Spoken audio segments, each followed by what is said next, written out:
नाथ, पृथ्वीवर अनेक स्त्रिया श्रावणात केस धुण्याबाबत काही विशिष्ट नियम पाळतात. कोणत्या दिवशी केस धुवायचे, कोणत्या दिवशी टाळायचे याबद्दल प्रत्येक घरात वेगवेगळ्या गोष्टी सांगितल्या जातात. पण मला एक गोष्ट समजत नाही, केस धुणं ही तर शरीराच्या स्वच्छतेची साधी गोष्ट आहे. मग तिचा संबंध देवाच्या भक्तीशी किंवा घरच्या सुखसमृद्धीशी का जोडला जातो? पार्वती मातेने महादेवांना हा प्रश्न विचारला. महादेव म्हणाले, देवी, पृथ्वीवर प्रत्येक दिवसाला एक विशिष्ट धार्मिक आणि प्रतिकात्मक महत्त्व दिलं गेलं आहे. त्या दिवसाशी संबंधित देवता, ग्रह आणि जीवनातील काही विशिष्ट गुण यांचा विचार करून काही नियम तयार झाले. पार्वती माता लक्षपूर्वक ऐकत होत्या. महादेव म्हणाले, सर्वप्रथम सोमवार हा माझ्या भक्तांसाठी अत्यंत पवित्र दिवस मानला जातो. विशेषतः श्रावणातील सोमवार माझ्या उपासनेसाठी महत्त्वाचा मानला जातो. सोमवारचा संबंध मनशांती, स्थिरता आणि संयमाशी जोडला जातो. म्हणून काही घरांमध्ये या दिवशी महिलांनी केस धुणे टाळावे अशी परंपरा आहे. पार्वती माता लगेच म्हणाल्या, पण नाथ, केस धुतल्यामुळे मनाची स्थिरता कशी काय बदलू शकते? महादेव म्हणाले, देवी, प्रत्येक परंपरेचा अर्थ शब्दशः घेण्याची गरज नसते. पूर्वीच्या लोकांनी दिवस, ऋतू, शरीराची अवस्था आणि धार्मिक आचार यांना एकत्र जोडून जीवनाची शिस्त तयार केली. त्यामुळे एखाद्या दिवशी एखादी गोष्ट टाळण्यामागे केवळ देवाची भीती नसते, त्यामागे त्या दिवसाला दिलेला प्रतिकात्मक अर्थही असतो. पण त्यांच्या मनातला प्रश्न संपला नव्हता. मग मंगळवारचं काय? यावर महादेव म्हणाले, मंगळवार हा हनुमानजींशी जोडलेला गेलेला दिवस आहे. ऊर्जा, साहस आणि धैर्य यांचं प्रतीक म्हणून त्यांच्याकडे पाहिलं जातं. त्यामुळे काही कुटुंबांमध्ये मंगळवारी ही महिलांनी केस धुणे टाळण्याची पद्धत आहे. या परंपरेचा उद्देश स्त्रीला घाबरवणे नसून त्या दिवसाशी जोडलेली धार्मिक शिस्त जपणे हा आहे. आणि बुधवार? पार्वती मातांनी विचारलं. बुधवार हा बुध ग्रहाशी जोडला जातो. महादेव म्हणाले, बुद्धिमत्ता, संवाद आणि नातेसंबंध यांच्याशी त्याचा संबंध जोडला जातो. म्हणून काही घरांमध्ये बुधवारी महिलांनी केस न धुण्याची परंपरा आढळते. विशेषतः कुटुंबातील नात्यांचा समतोल आणि घरातील शांतता यांचा विचार या परंपरेशी जोडला जातो. पार्वती माता आता अधिक उत्सुक झाल्या होत्या. नाथ, मग गुरुवारचं काय? महादेवांचा आवाज अधिक गंभीर झाला. गुरुवार हा गुरु, ज्ञान आणि कुटुंबाच्या सुखाशी जोडला जातो. स्त्रीच्या आयुष्यात पती, मुलं आणि घरातील सुखसमृद्धीला महत्त्व दिलं जात असल्यामुळे काही परंपरांमध्ये गुरुवारी केस धुणे टाळण्याची पद्धत निर्माण झाली. या दिवशी घरातील स्थैर्य आणि संरक्षणाचा विचार केला जातो. हे ऐकून पार्वती माता काही क्षण विचारात पडल्या. त्यानंतर त्यांनी महादेवांना थेट प्रश्न विचारला. नाथ, म्हणजे एखाद्या स्त्रीने सोमवार, मंगळवार, बुधवार किंवा गुरुवारी केस धुतले तर देव तिच्यावर रागावतात का? तिच्या घरावर संकट येतं का? तिच्या पतीला किंवा कुटुंबाला काही त्रास होतो का? मित्रांनो, पुढे जाण्याआधी माहिती आवडल्यास व्हिडिओला लाईक करा. कमेंटमध्ये हर हर महादेव नक्की लिहा. मित्रमैत्रिणींना हा व्हिडिओ नक्की शेअर करा. आणि अशाच नवनवीन माहितीसाठी संजीवनी मराठी चॅनलला सबस्क्राईब करायला मात्र विसरू नका. नाही देवी, महादेव शांतपणे म्हणाले, भक्ती ही भीतीवर उभी नसते. एखादी स्त्री एखाद्या दिवशी केस धुते म्हणून माझा कोप तिच्यावर होईल अशी भीती तिच्या मनात असण्याचं कारण नाही. श्रद्धा मनाला शांत करणारी असावी, भीती निर्माण करणारी नाही. पार्वती मातांच्या चेहऱ्यावर समाधान उमटलं. महादेव पुढे म्हणाले, परंपरा पाळायची असेल तर तिचा आदर करावा, पण तिच्या मागचा भाव समजून घ्यावा. नियम पाळताना मनामध्ये प्रेम आणि श्रद्धा असावी, भीती नाही. पार्वती माता पुन्हा पृथ्वीवरील स्त्रियांकडे पाहू लागल्या. त्यांना जाणवलं की केस धुण्याचा साधा नियम दिसत असला तरी त्यामागे दिवस, देवता, कुटुंब, मन आणि जीवनशैली यांना जोडण्याचा एक मोठा विचार आहे. पण त्यांच्या मनात अजून एक प्रश्न निर्माण झाला. नाथ, त्या म्हणाल्या, जर सोमवारपासून गुरुवारपर्यंत असे वेगवेगळे नियम आहे तर शुक्रवार, शनिवार आणि रविवारचं काय? आणि अमावस्या, पौर्णिमा किंवा एकादशीसारख्या विशेष तिथींना स्त्रियांनी केस धुवावेत की नाही?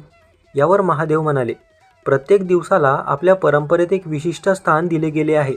म्हणूनच काही घरांमध्ये शुक्रवार, शनिवार आणि रविवार यांच्याबाबतही केस धुण्याच्या वेगवेगळी पद्धती पाळल्या जातात. पार्वती माता शांतपणे ऐकत होत्या. महादेव पुढे म्हणाले, शनिवार हा कर्म आणि न्यायाशी जोडला गेलेला दिवस आहे. शनिदेवांच्या नावाखाली हा दिवस जोडतो.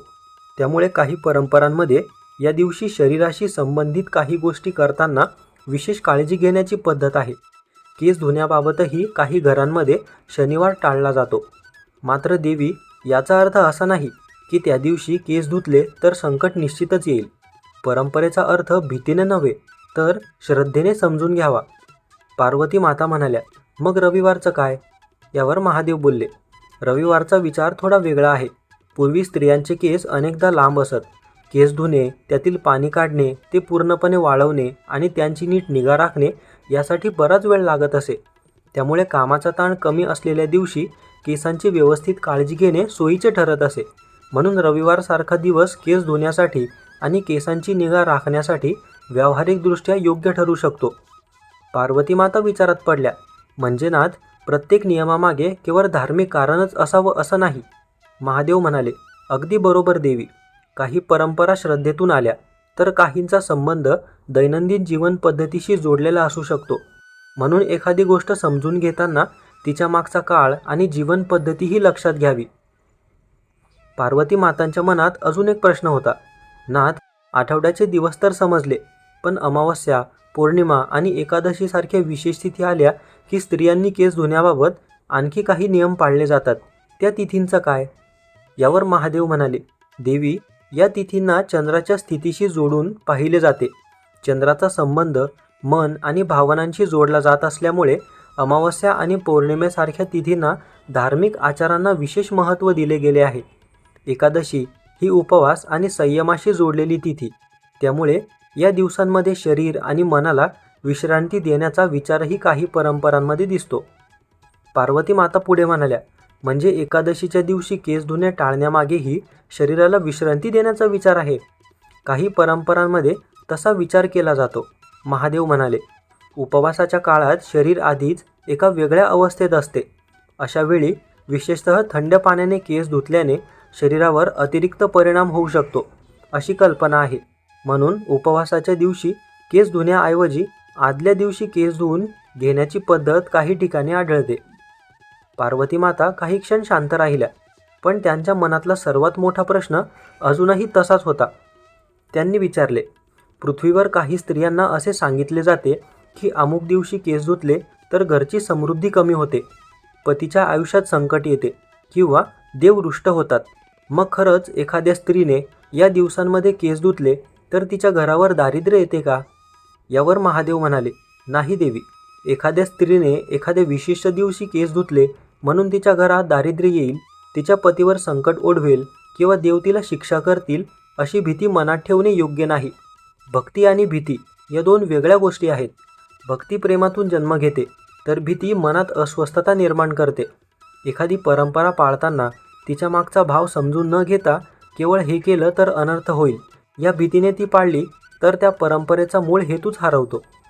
पार्वती मातांनी विचारलं, मग नाथ, सोमवार, मंगळवार, बुधवार, गुरुवार किंवा इतर दिवशी केस धुण्याबाबत जे नियम आहेत त्यांच्यामध्ये शरीराची काळजी घेण्याचाही काही विचार दडलेला आहे का? यावर महादेव म्हणाले, देवी, श्रावणाचा विचार करा. या महिन्यात पृथ्वीवर पावसाचे प्रमाण वाढते, वातावरणात आर्द्रता वाढते, शरीरावर घाम आणि ओलावा अधिक काळ राहू शकतो. अशा वातावरणात स्त्रीने आपल्या केसांची आणि टाळूची स्वच्छता दुर्लक्षित केली तर त्यामधून त्रास निर्माण होऊ शकतो. माता पार्वती अधिक लक्षपूर्वक ऐकू लागल्या. महादेव पुढे म्हणाले, केस आणि टाळूवर अतिरिक्त तेल आणि घाम साचू न देणे महत्त्वाचे आहे. खाज येत असेल, कोंडा वाढत असेल, दुर्गंधी जाणवत असेल किंवा संसर्गासारखी लक्षणे दिसत असतील तर केवळ एखाद्या दिवसाच्या भीतीने स्वच्छतेकडे दुर्लक्ष करणे योग्य नाही. कोणत्या दिवशी केस धुवायचे याबरोबरच केस स्वच्छ ठेवणे आणि धुतल्यानंतर त्यांची योग्य काळजी घेणेही महत्त्वाचे आहे. हे ऐकून पार्वती मातांच्या चेहऱ्यावर आश्चर्य उमटलं. ते म्हणाले, म्हणजे नाथ, स्त्रीने परंपरा पाळावी, पण शरीर काही वेगळं सांगत असेल तर त्याकडे लक्ष द्यावं. हो देवी. महादेव म्हणाले, परंपरा म्हणते काळजीपूर्वक वागा आणि शरीर सांगते माझीही काळजी घ्या. या दोन्ही गोष्टींचा समतोल समजून घेण्यातच विवेक आहे. पार्वती माता काही क्षण विचारात पडल्या. तेवढ्यात त्यांच्या मनात आणखी एक प्रश्न आला. नाथ, पृथ्वीवर मी अनेक स्त्रियांना पाहते.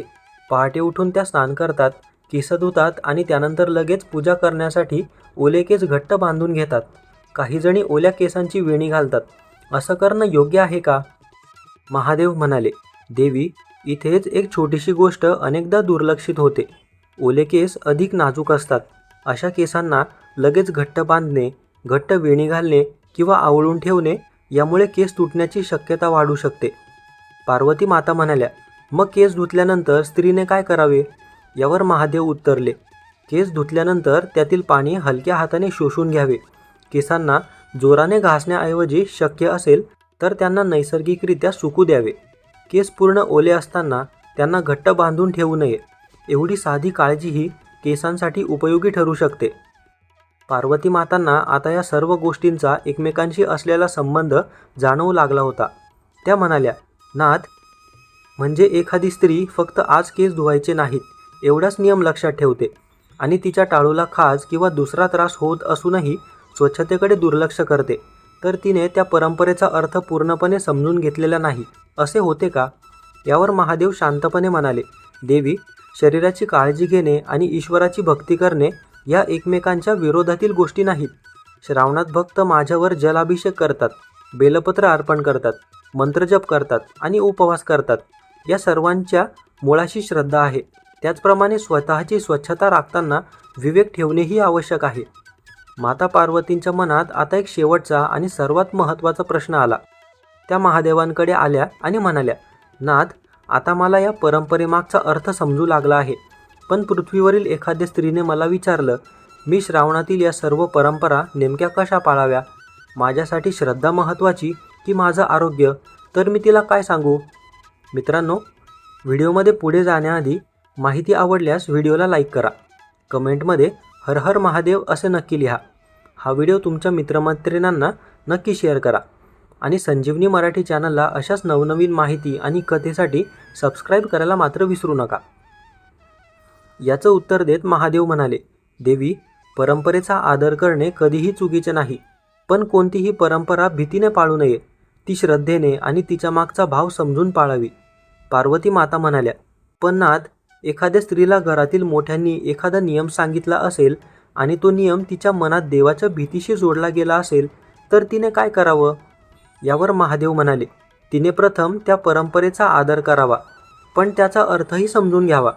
एखाद्या दिवशी केस धुतले म्हणून माझा कोप होईल अशी भीती बाळगण्याची आवश्यकता नाही. श्रद्धा मनाला शांत करणारी असते. जर श्रद्धेमुळे मनात सतत भीती निर्माण होत असेल तर त्या श्रद्धेचा अर्थ पुन्हा समजून घेण्याची वेळ आली आहे. पार्वती माता काही क्षण विचारात पडल्या. मग त्यांनी विचारले, म्हणजे स्वच्छता आणि शिवभक्ती एकमेकांच्या विरोधात नाहीत? महादेवांच्या ओठांवर मंद हास्य उमटलं. नाही देवी, अजिबात नाही. ज्या शरीराने माझे नामस्मरण केले जाते, ज्या हातांनी माझ्यावर जल अर्पण केले जाते आणि ज्या मुखाने ओम नमः शिवायचा जप केला जातो, त्या शरीराची काळजी घेणेही भक्तीचाच एक भाग आहे. महादेवांचे शब्द ऐकून पार्वती मातांच्या चेहऱ्यावर समाधान उमटलं. महादेव पुढे म्हणाले, श्रावण हा माझ्या भक्तांसाठी अत्यंत पवित्र काळ आहे. या महिन्यात भक्त माझ्यावर जलाभिषेक करतात, शिवलिंगावर बेलपत्र अर्पण करतात, महामृत्युंजय मंत्राचा जप करतात आणि अनेक जण सोमवारचा उपवासही श्रद्धेने करतात. या सर्व आचारांमागे माझ्याविषयीची भक्ती आणि समर्पण असते. त्या म्हणाल्या, नाथ, म्हणजे नियमांपेक्षा त्यामागचा भाव मोठा आहे.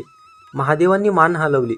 हो देवी, एखादी स्त्री आपल्या घरातील परंपरा श्रद्धेने पाळत असेल तर तिच्या श्रद्धेचा आदर व्हायला हवा, पण त्या परंपरेमुळे तिने स्वतःच्या आरोग्याकडे दुर्लक्ष करू नये आणि एखाद्या कारणाने एखादा नियम पाळता आला नाही तर मनात अपराधभाव किंवा देवाची भीती निर्माण करून घेऊ नये.